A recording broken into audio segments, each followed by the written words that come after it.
vivo.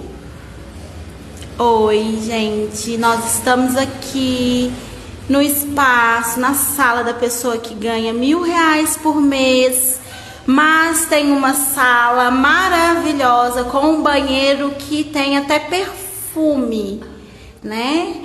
Eu que sou uma pessoa assim que não tem coragem de fazer igual o Wilson, não vou o quê? Estrear o banheiro dele e descontar às vezes que ele usou o banheiro feminino em Formiga, né? Mas, ó, tá vendo? Quadro bonitinho.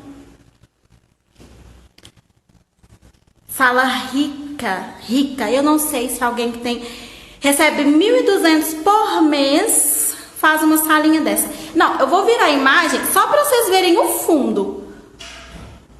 Peraí.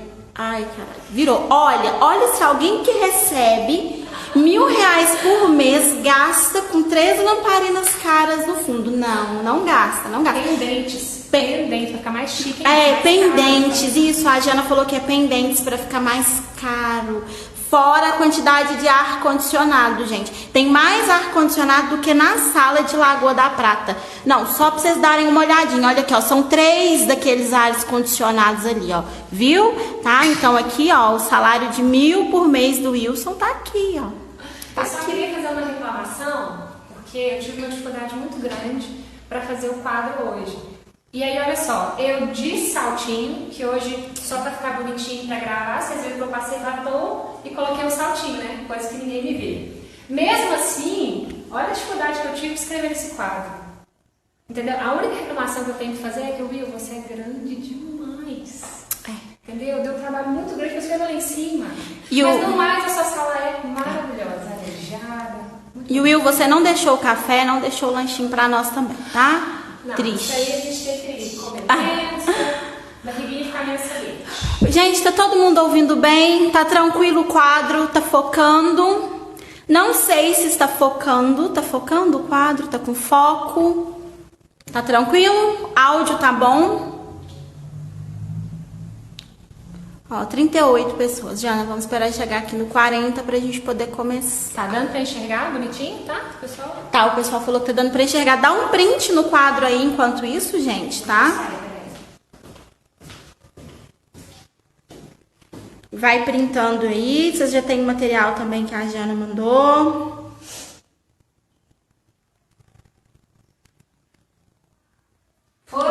Foi. Pode começar? Printou?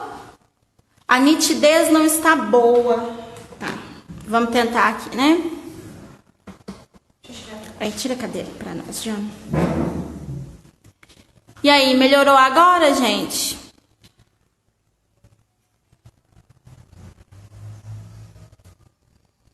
Tá melhor? Eu acho que nós vamos ter que puxar a cortininha ali, Jana.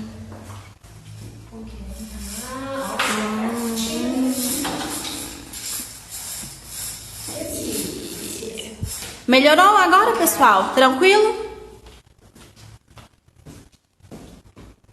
Desativar os comentários. Tá, eu vou desativar para vocês printarem a tela. Peraí. E depois a gente abre para as perguntas, tá? Pronto, tá desativado. E aí, dá para vocês printarem a tela agora, fica melhor. E depois a gente vai virando o quadro e dá mais um tempinho para vocês printarem, tá? De acordo com as observações. Ok? Ó, 5, 4, 3, 2, 1, começando, tá, Jana? Vamos lá? Gente, primeiro, bom dia, né? Por mais que eu goste da companhia da professora Gleice, vocês fazem uma falta danada, viu? Tô com saudade de todos os meus alunos, os abraços. Mas a gente vai esperar passar essa onda aí, depois a gente volta a se abraçar e se ver e tudo mais, ok? Por enquanto, vamos tentar adquirir conhecimento aqui e vamos fazer um feedback. Eu vou dar uma passada geral em tudo que eu achei importante com o tema de Química Ambiental, que é a nossa aula de hoje, tá bom? Depois vocês lançam aí as perguntas para eu poder responder para vocês, fechou? Então vamos lá. Começando aqui, ó, primeiro, eu coloquei o título Química Ambiental, né? Mas quando a gente fala de Química Ambiental, tô falando de quê? Química Ambiental é a parte da química onde a gente vai estudar alguns processos químicos e tudo mais que ocorrem naturalmente. Esses processos, eles podem ocorrer naturalmente e tudo mais, interferir alguma coisa na saúde humana do planeta, mas também eles podem ocorrer naturalmente com alguma alteração do homem, causada por ele ou intensificada por ele. Então é o que a gente vai ver aqui hoje, tá bom?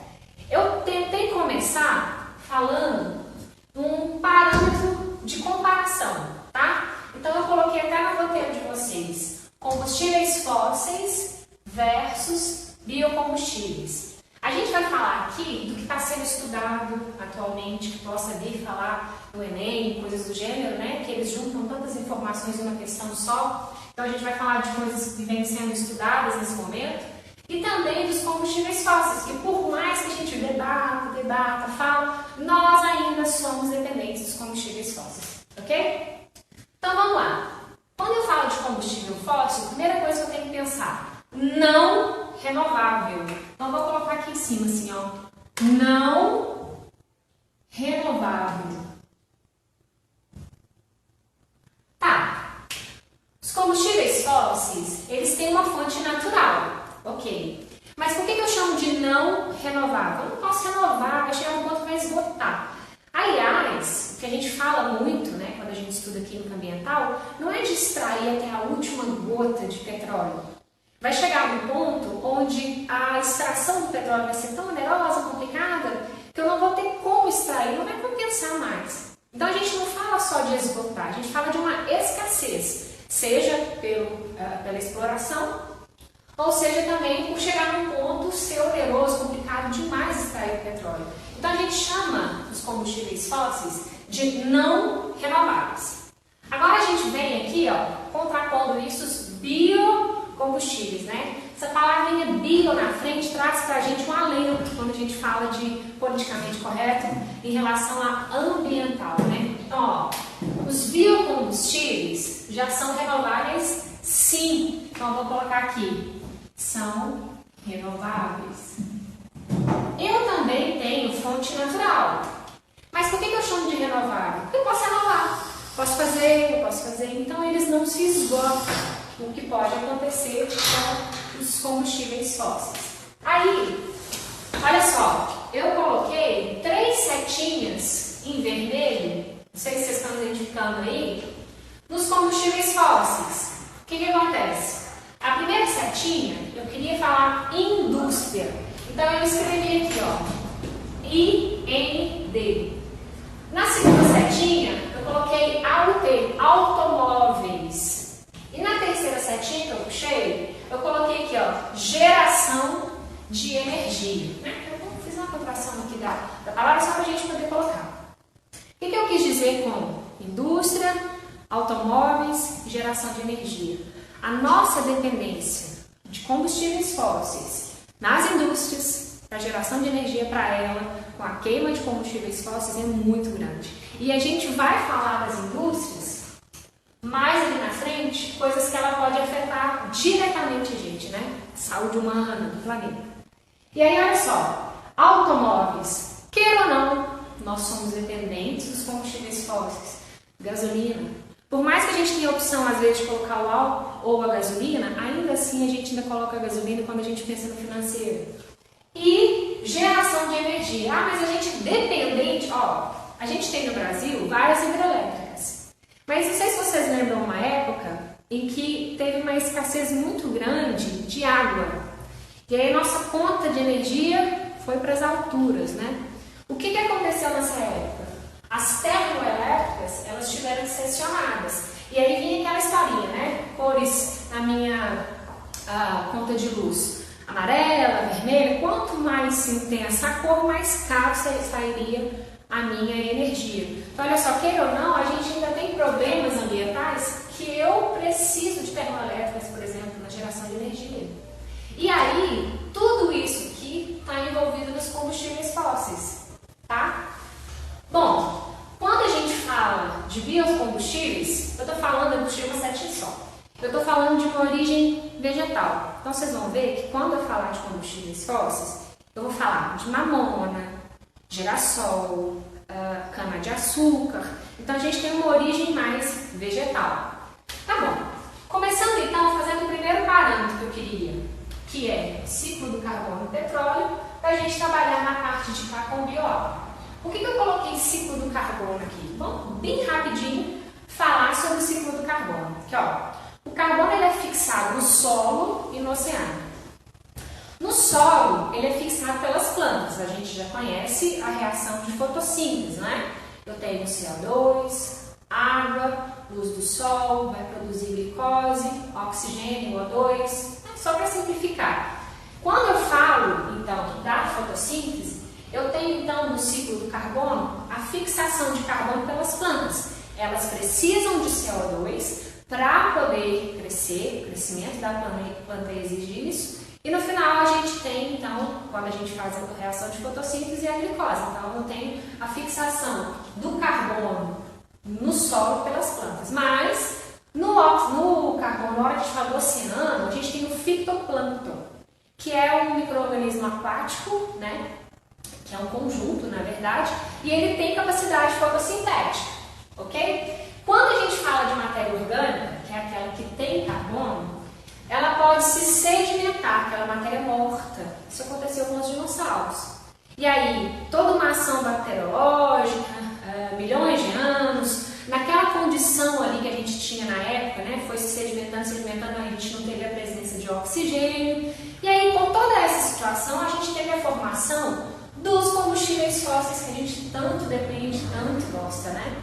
Falando de petróleo, xisto bituminoso, que é meio que próximo ao petróleo, carvão mineral. Por isso que eu coloquei entre parênteses aqui petróleo, que é ele que vai meio que ter o cargo-chefe para que eu possa ter o gancho dos combustíveis fósseis. O que é o petróleo? Petróleo é uma mistura de hidrocarbonetos. Olha o nome, né? Hidrocarbonetos, compostos que têm hidrogênio e carbono. Mas eu não estou dizendo que é uma mistura, tudo misturado ali. Então, quando eu falo de petróleo, eu posso fazer um craqueamento. Eu posso quebrar ligações, eu posso separar um processo que chama destilação. Vou colocar aqui, ó, destilação fracionada.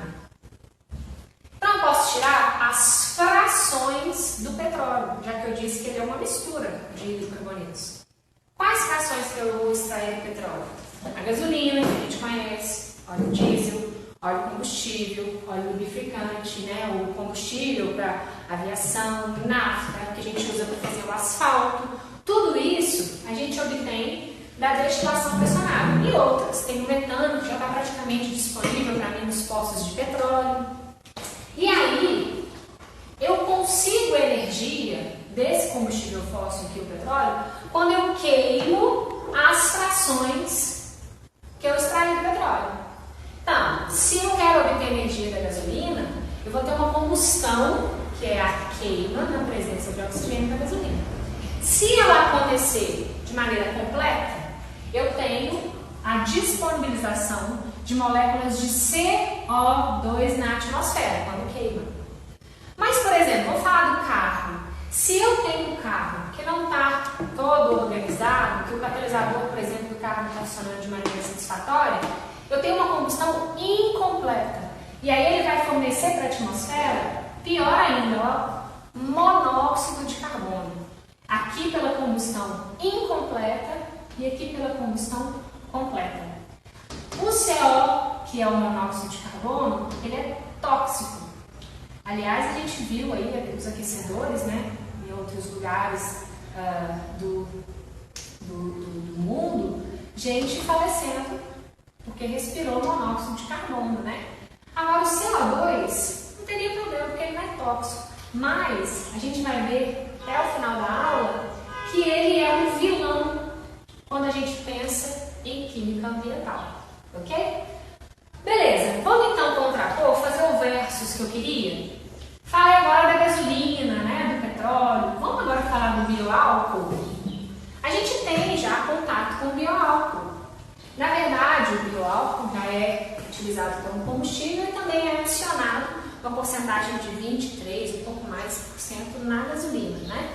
O que acontece? O bioálcool, ele só foi produzido em larga escala no Brasil por causa de uma crise do petróleo foi na década de 70, antes do pré-sal. O pré-sal foi uma descoberta fantástica pra gente, né? Já quando o bioálcool foi realmente começado a produzir em larga escala, foi porque o governo investiu. Até o programa chamava ProAlcool, Programa Nacional do Álcool. E decidimos, né, nessa época, a produzir o bioálcool, o álcool que a gente conhece, da cana-de-açúcar. E aí, eu não preciso produzir da cana-de-açúcar.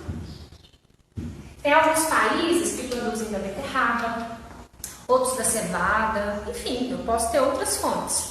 No Brasil, a gente produz da cana-de-açúcar e a gente pode ver isso perto de Lagoa da Prata, né?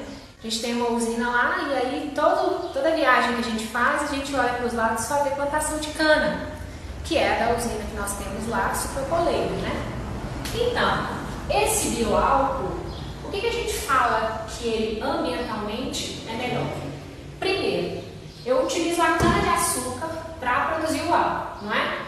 E como eu disse anteriormente no ciclo do carbono, a cana-de-açúcar, ela precisa de CO2 para ela poder crescer. Então pensa, ela vai retirar CO2 da atmosfera quando ela está fazendo o seu crescimento. Isso é bom.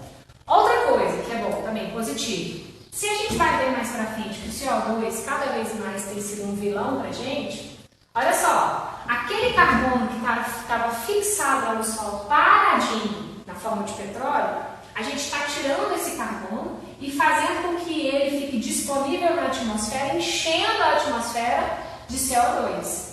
Entre a gasolina, por exemplo, que é um combustível fóssil, e o álcool, que é um biocombustível, o álcool ele emite menos moléculas de CO2 na atmosfera. Então, olha só, se a gente for pensar no balanço ali, o álcool é um pouquinho mais positivo, concorda? Eu vou soltar menos CO2 na atmosfera, que vai ser um problema para mim na hora que a gente vê. Além disso, eu vou capturar alguns para fazer a fotossíntese quando a planta está crescendo. Então, o balanço aqui de CO2 disponível na atmosfera é menor, né? E o que a gente pode falar sobre a questão das pesquisas que vêm sendo feitas, né? Pode ter um texto, alguma coisa que a gente pode lidar numa prova, alguma coisa assim. Quando a gente produz o álcool, que é esse em larga escala, que vocês conhecem e tudo mais, a gente está falando do 1G, primeira geração. Esse de primeira geração utiliza um caldo da cana. O que a gente faz? A gente retira o caldo da cana, onde eu tenho muita glicose. Essa glicose sofre uma reação de fermentação alcoólica e vira o etanol que vocês conhecem, ok? O problema é que só 1/3 da planta é o caldo. O restante, 2/3, eu tenho bagaço, palha, tem um monte de coisa lá. Por muito tempo, as indústrias pegavam esse bagaço, palha e tudo mais, jogavam nas caldeiras para queimar, para que essa queima fornecesse energia elétrica e tudo mais para a própria usina. Legal, né? Então quer dizer que a gente está aproveitando o lixo, mas quando eu estou queimando, o que eu estou jogando na atmosfera? CO2 de novo. Então não era tão interessante assim, até que vários estudos de hoje mostram etanol de segunda geração. O que é o etanol de segunda geração? Você não utiliza o caldo, você utiliza o resto. O que restou? Bagaço de cana, palha da cana. Então aqui eu vou usar a celulose. Aí você pode perguntar, ué, mas não usava, não era glicose? Pois é. A celulose é um homopolímero gigantesco que é formado de várias glicoses ligadas uma na outra. Se eu conseguir romper essa ligação, o que eu vou ter disponível para fazer fermentação alcoólica? A glicose. E aí nós já temos aqui, né, a Raízen, que é uma usina que faz etanol de segunda geração. Então, usinas sucroalcooleiras, elas estão não só produzindo o etanol de primeira geração, o açúcar, mas também investindo cada vez mais no processo de segunda geração, onde eu vou utilizar aquele que sobrou para produzir etanol de novo. E aí, o que sobra, é um pouquinho de lignina, algumas coisas assim, também tem sido aproveitado. Então olha que legal. Pensando na química ambiental, a ideia é que cada vez mais a gente possa reduzir a nossa dependência aos combustíveis fósseis. Por quê? Além deles não serem renováveis, eles poluem muito o ambiente, causando e atrapalhando essa parte toda que a gente ainda vai ver. Ok? Tá, qual que é a ideia aqui então que a gente vai pensar? Quando a gente pensa em química verde e o que é ambientalmente correto, a gente vai pensar em duas palavrinhas, né? Duas frases, não é palavra, duas frases. A primeira, carbono zero. E a segunda, aproveitamento total. O que seria a ideia? Eu tenho um aproveitamento total da planta. Eu não só vou capturar CO2 quando a planta cresce, eu vou jogar menos CO2 na atmosfera, como também eu vou aproveitar tudo que a planta pode me fornecer de uma maneira mais ambientalmente correta. E a ideia de carbono zero é que a gente possa disponibilizar zero de carbono na atmosfera, mas é muito difícil. Até porque, para eu transportar, né, esse álcool, que seja de primeira ou de segunda geração para os postos, né, a gente sabe que não tem como, atualmente, a gente falar de carbono zero. Mas a ideia é que a gente chegue ao máximo possível numa condição legal para o ambiente. Soltar menos CO2 na atmosfera, mas ainda assim utilizar como energia. Então esse é o parâmetro que eu queria fazer de comparação para vocês, ok? Terminando agora as duas partes, vamos terminar a parte de combustíveis fósseis. Eu coloquei mais dois exemplos. Carvão mineral, que seria um carbono propriamente dito, né? E aí, dependendo da composição dele, eu posso ter vários nomes diferentes. Às vezes os meninos me perguntam, quando aparecem esses nomes nas questões, nunca ouvi falar, Janine. São nomes diferentes mesmo. Por exemplo, eu tenho daúlia, eu tenho linito, turfa, mas isso aí é tudo carvão mineral. Só que dependendo da composição, que pode mudar um pouquinho aqui, um pouquinho ali, a gente dá nome diferente para ele. Por isso esses nomes diferentes que muita gente me pergunta, tá? E aonde eu tenho a utilização de carvão mineral aqui? Nas termoelétricas, que a gente falou aqui, ó. Os trens utilizam carvão mineral. E para terminar, gás natural. Eu coloquei aqui embaixo, veicular. Eu estou falando aqui do metano, do etano.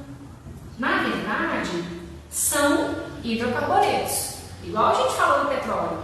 Só que são hidrocarbonetos leves. Ó. Quem já viu orgânica, metano, MET, um carbono.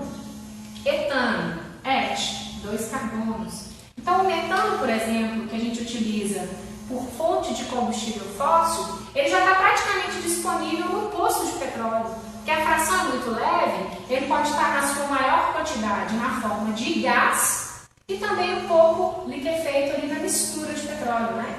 Mas essa fração aqui de gás natural que a gente fala, na verdade tem um contexto não renovável, né? Para terminar a parte de biocombustíveis agora, eu coloquei aqui, ó, biodiesel.